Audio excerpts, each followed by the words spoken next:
15,000 రైతు భరోసా ఇస్తా అన్నారు. రైతు భరోసా 15,000 అని చెప్పిన మీ నోటితోనే మొన్న 12,000 అని చెప్పి మీడియా సమూహంగా మీ యొక్క కేబినెట్ సమూహంగా నిర్ణయం తీసుకున్నామని చెప్తారు. అంటే నీ నాలుగనా తాటి మాటనా ఒకసారి మీరే అర్థం చేసుకోండి. ఎందుకంటే ప్రజలు అన్ని ఏ చెప్పినా కూడా వింటూ వెళ్ళిపోతారని చెప్పి మీరు ఆలోచన చేస్తున్నారేమో. ప్రజలందరూ కూడా స్థానిక సంస్థ ఎలక్షన్ లో కర్రు కాల్చి వాత పెడతారు. ప్రతి ఒక్కరు కూడా గ్రహిస్తున్నారు. ఇంకొకటి లోకల్ విషయానికి వస్తే మా యొక్క రాజన్న మీ త్యాగం చేస్తే ఈ రోజు నీకు పదవి వచ్చింది.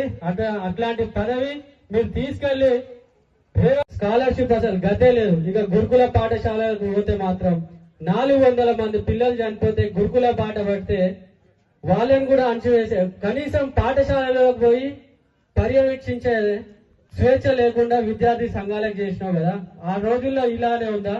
ఆ రోజు ఆర్ఎస్ ప్రవీణ్ కుమార్ గారు స్పారోస్ పెట్టి అదే తెలంగాణ గవర్నమెంట్ లో ప్రతి ఒక్క విద్యార్థికి నాణ్యమైన విద్యతో పాటు మంచి ఆహారం, మంచి ఆరోగ్యవంతమైన పిల్లలకి సంతోషమైన జీవితాన్ని అనుగ్రహిస్తే ఈ రోజు మీ యొక్క పాలన వచ్చి కనీసం 13 నెలలు కాలేదు, 400 పిల్లలు చనిపోయినారంటే మీ పాలనకు ఈ యొక్క గురుకుల పాఠశాలలే అద్దం పడుతున్నాయి. దయచేసి మీరు గ్రహించండి.